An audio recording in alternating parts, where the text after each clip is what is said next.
Revisão do eleitorado, um tema bastante importante para fins de prova, que envolve basicamente o controle que a Justiça Eleitoral pode fazer sobre um determinado município, uma determinada zona eleitoral, para verificar a rigidez desse cadastro.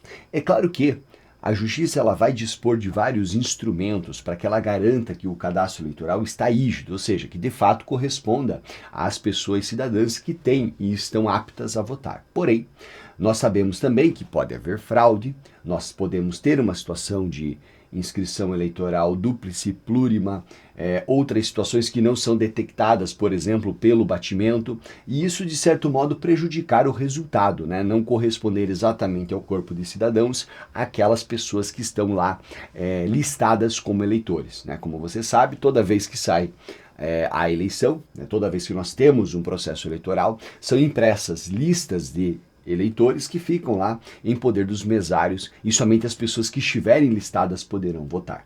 Pensa se você chegar lá e a pessoa não está listada, ou o contrário, nós temos ali uma pessoa listada 2 vezes, isso começa, né, de certo modo, minar, né, a nossa legitimidade do processo eleitoral eletrônico que temos. Portanto, é isso que nós vamos estudar no nosso direito eleitoral desenhado de hoje, tá? E eu começo, pessoal, com o básico, né? O que seria essa revisão do eleitorado? Essa revisão do eleitorado é um procedimento administrativo. Tá? Não tem caráter jurisdicional, gente. Tá? Ele é um procedimento meramente administrativo, claro, feito pela Justiça Eleitoral entre as suas funções, né, que não tem, né, caráter jurisdicional, não tem lide, não tem conflito, basicamente é um processo em que você vai convocar os eleitores a comparecerem perante a Justiça Eleitoral. Processo administrativo esse que é conduzido diante de uma zona eleitoral ou perante o município. Tá? Ah, professor, então não tem como fazer, por exemplo, o batimento em todo um estado? Não, não se faz o batimento no estado todo. Você vai fazer o batimento, né, apenas dentro de uma zona ou dentro de um município. E o objetivo principal aqui, né, deste procedimento administrativo, vamos colocar dessa forma, vou puxar uma setinha aqui, ó, como objetivo, podemos listar 2, tá? Primeiro, confirmar o domicílio. Então, você vai comparecer lá com um comprovante de residência para você demonstrar. Claro que tem outras formas, né? Eu falo sempre comprovante de residência, mas tem outras formas de domicílio eleitoral, então você vai provar o seu domicílio e também a regularidade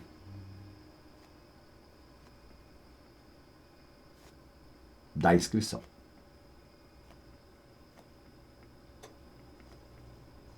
É o que você vai fazer, beleza?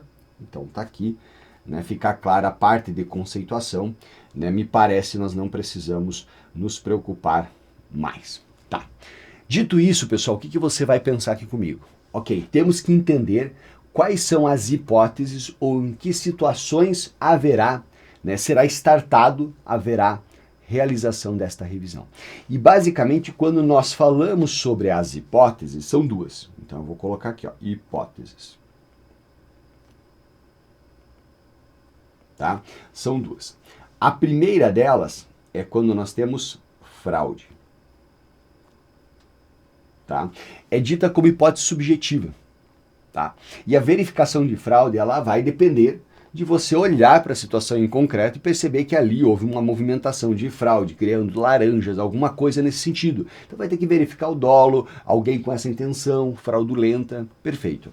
Fato é que simplesmente é isso que você tem que saber. Aí outra coisa importante é que a realização do batimento por situação de fraude, ela é determinada pelo próprio TRE. Tá? Então o TRE percebe que, vamos lá, em Ampere, Paraná, cidade natal de minha esposa, uma cidadezinha pequena, tem 20 mil habitantes, deve ter uns 15 mil eleitores, percebe-se que há uma situação de fraude, foram, sei lá, plugadas lá 1.000 inscrições eleitorais que não deveriam lá estar.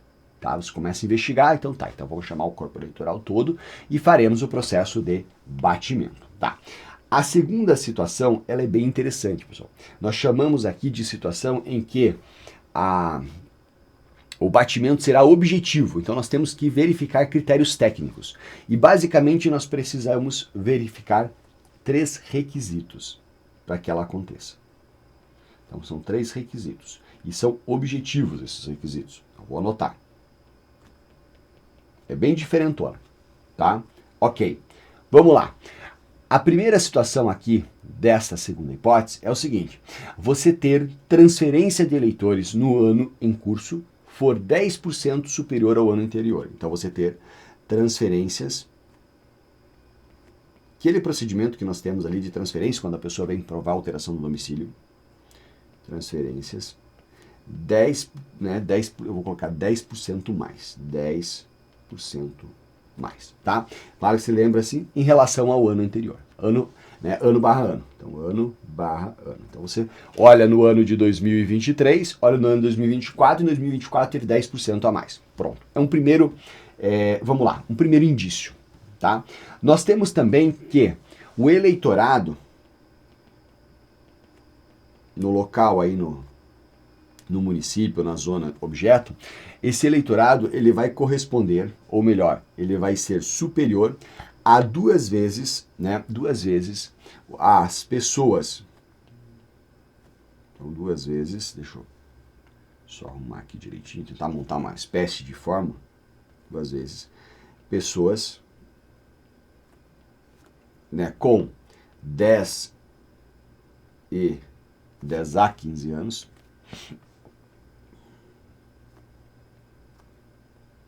certo? Ainda mais, né? Aqui as pessoas com 70 anos de idade. Então olha só, eleitorado superior, né? Vamos lá, eleitorado superior ao dobro, né, das pessoas que têm 10 a 15 anos, mais as pessoas que têm 70 anos de idade ou mais. Então, basicamente, você vai somar a quantidade de pessoas que têm 70 anos ou mais, deu lá 1.000. Aí você vai pegar as pessoas que têm 10 a 15 anos, também vamos supor que é 1.000. Então, 1.000 mais 1.000, 1.000 vezes 2 mais 1.070, tá? Basicamente é isso. Eu vou tentar colocar aqui para vocês, eu vou apagar. Então, a seguir você chegou à conclusão de que tem 1.000 pessoas. E aqui também 1.000. Então você vai fazer 2.000 aqui 2 vezes, mais 1.000, então se der 3.000 pessoas, você já tem ali esse indício sendo furado, né? Estou só arredondando, claro que esses números são diferentes, mas tudo bem. E ainda, né, uma terceira situação aqui é o seguinte: se você tiver o eleitorado, né, ou seja, de novo o eleitorado, a base de comparação, ele for superior, né, 65%, ou 80%, vai depender aqui, e aqui até para você entender, nós temos 65% previsto na resolução, mas há 80%, desculpa, previsto dentro da lei das eleições, a população projetada para aquela zona.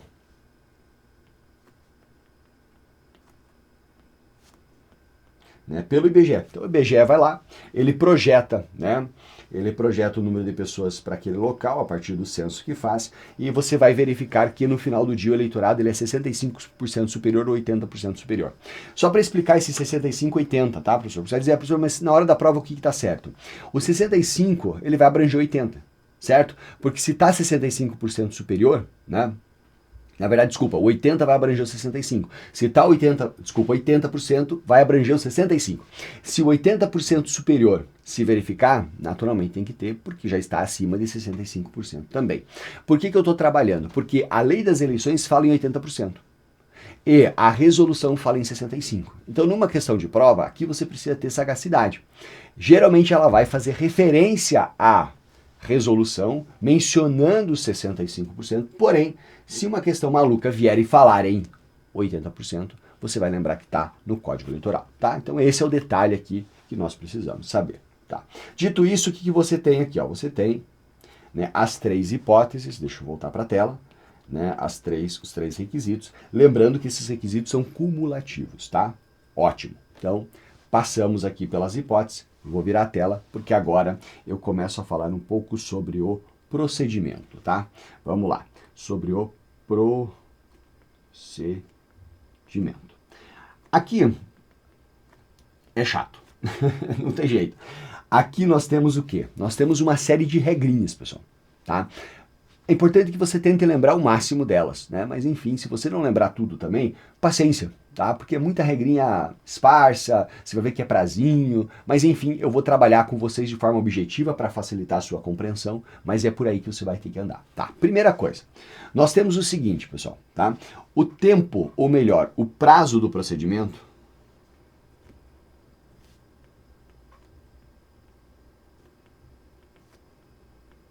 tá? De todo o procedimento, desde quando ele começa até o relatório final, ele será de, no mínimo, 30 dias. Não é algo trivial, é algo relativamente complexo, certo? Beleza.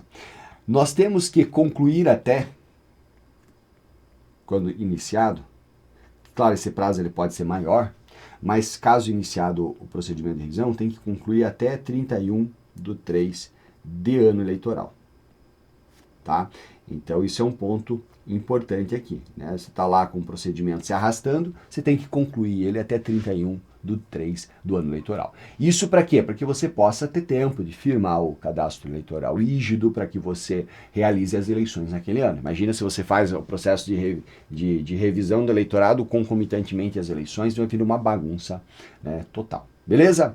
Nós temos ainda, pessoal, que, né, uma vez determinado, é 30 dias para você começar o processo de revisão. Então vamos lá. Uma vez determinado,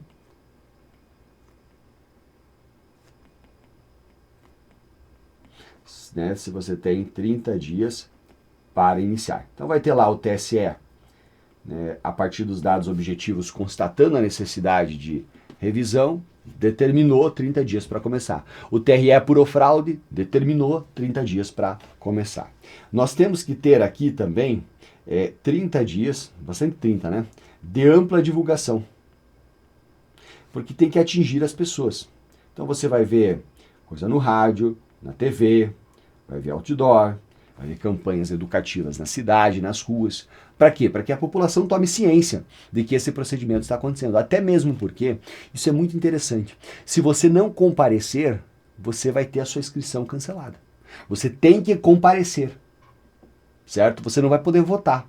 Não dá para você dizer assim, eu não vou, tá tudo certo comigo. Não, todo o corpo eleitoral comparece, tá? Então isso é bem interessante aqui, tá? Você pode, né, como eu coloquei aqui para vocês, você vai ter lá um prazo mínimo de 30 dias e você pode ir prorrogando, né? Você pode ir prorrogando, né? Já coloquei aqui para vocês esse prazo quando você precisar. Só tirar essa reguinha aqui e marcar os prazos. Então é 30 dias de, pelo menos, de procedimento, podendo haver prorrogação, tem que acontecer até 31/3 do ano eleitoral, não pode se estender mais, 30 dias para iniciar, 30 dias de ampla divulgação, tá bom?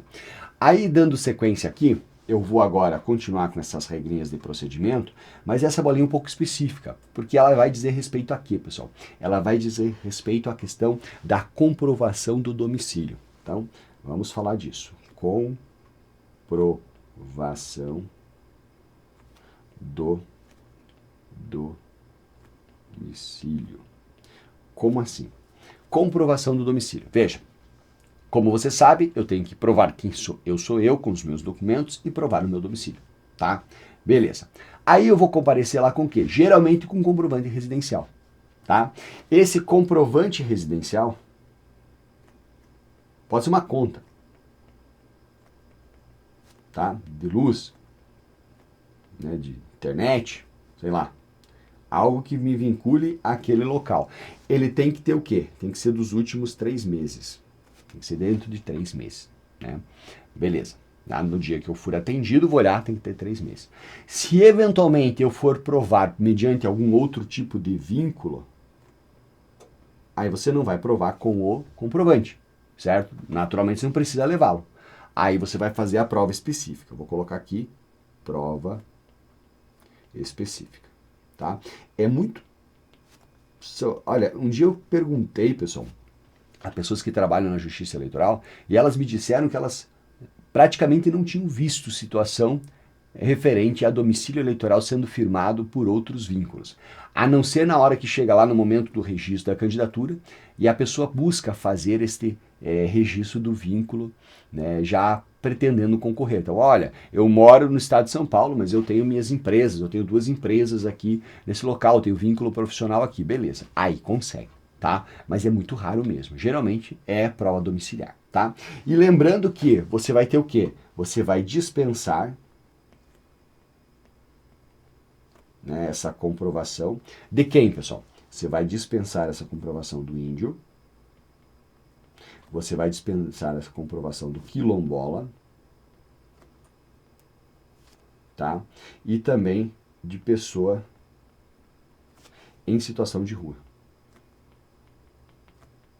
Tá? Porque não vai ter, né, pessoal?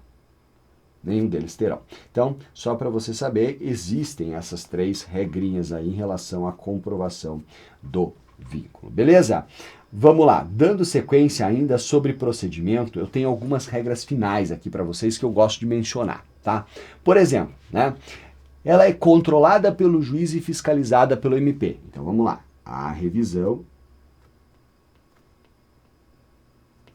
3 pontinhos. Ela é controlada pelo juiz, e não seria diverso, né? Ela é controlada, o juiz quem faz praticamente ela, e ela é o quê? Fiscalizada pelo MP, né? Vamos. Cada um nos seus papéis institucionais, certo? Um na função administrativa, outro como fiscal da ordem jurídica. Beleza? Show de bola.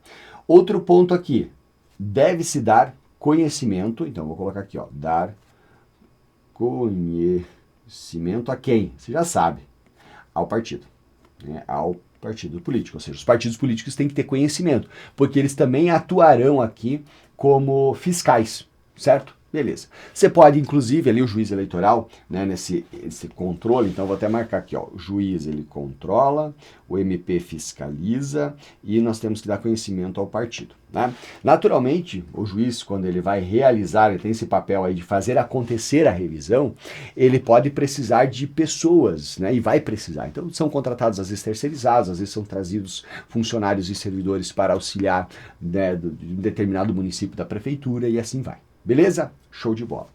Todos os eventos, todos os acontecimentos são registrados no que nós vamos chamar de um caderno próprio. Tá? Porque vai acontecer de tudo, pessoal. Vai ter dúvida, vai ter situação que tem que ser, né, que há discussão, que o cara foi atender, não deu certo, ele se irritou lá, não fez prova. Então tudo isso vai sendo registrado como se fosse sendo montado uma grande ata. Tá? Concluído o trabalho, ou concluída a revisão, vou deixar dessa forma, o que nós teremos? Nós teremos o seguinte, o juiz determina, isso aqui é importante, o cancelamento, o juiz determina o cancelamento das inscrições irregulares.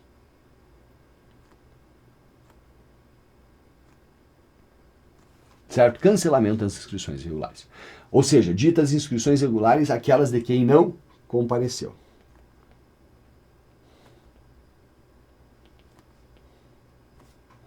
Compareceu, certo? Incluindo aquelas pessoas que não compareceram. A partir daí nós teremos uma sentença, tá? Nós teremos uma sentença que ela é dada no prazo de 10 dias para o município todo, relacionando, listando, não tô aparecendo aqui, listando todas as inscrições que foram canceladas, tá? E dessa sentença nós temos o quê? Recurso no prazo de 3 dias. E depois nós temos um relatório final que vai para a corregedoria, que será enviado para a corregedoria. Então vamos lá, só para você entender. Vai tendo o trabalho vai sendo desenvolvido, né? Nós vamos anotando todos os acontecimentos nesse caderno próprio. Concluiu, o juiz vai determinar o cancelamento de quem não compareceu e das irregulares e profere uma sentença relacionando todos.